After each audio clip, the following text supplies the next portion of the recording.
Oot, ma tegin rõõksud ära. Kõik rõõksud ära, jah.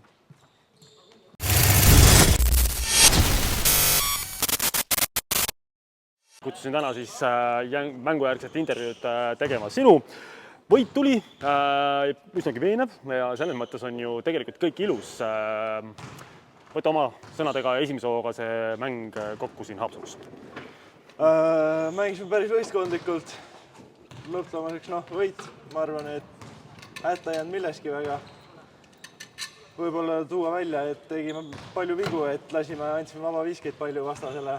Võib-olla siit kõrvaltvaatajana niisuguse huvitava tähelepaneku välja tuua, et ütleme siin kipub kuidagi olema niimoodi, et kui me sealt nüüd poole pausid tagasi tulema, siis kolmas veerandaja kipub meil natukene olema niisugune väikene komistuskivi, et tegelikult tundus, et me ei saanud kuidagi mängu sisse tagasi ja tegelikult võib öelda, et oli päris raske moment, et kuidas sa seda selgitad või mis see probleem võiks meil seal olla selle kolmandal veerandiga? Eks see jääb meil peas kinni on pigem see, et kuidas me tuleme riietusruumist, et eks see, kui vahe on juba suur ja juhime, siis ongi raske tulla.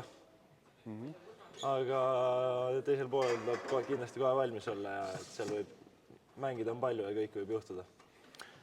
Vaatame nüüd otsa siis ka sellele kodumängule, et vastu tuleb meile siis, ma arvan, julgen väita, et üks põhirivaal, siis Betmaster Paide, kes on nagu väga hea tuhiga siin mänginud ja seal siis ka meie enda vanad sõbrad Markus Ruubel ja Indrek Ojupank pundis. Mida sa sellest eesseisvas mängust arvad, et tõenäoliselt saab olema päris tuline madin vist või? Jah, Paide on kõva võistkond. Ruubel ja Kaju ja eks nendega võib raskeks minna, aga võiks Rapla kodusaalis ikkagi teha nende elu põrguks. Kõlab hästi.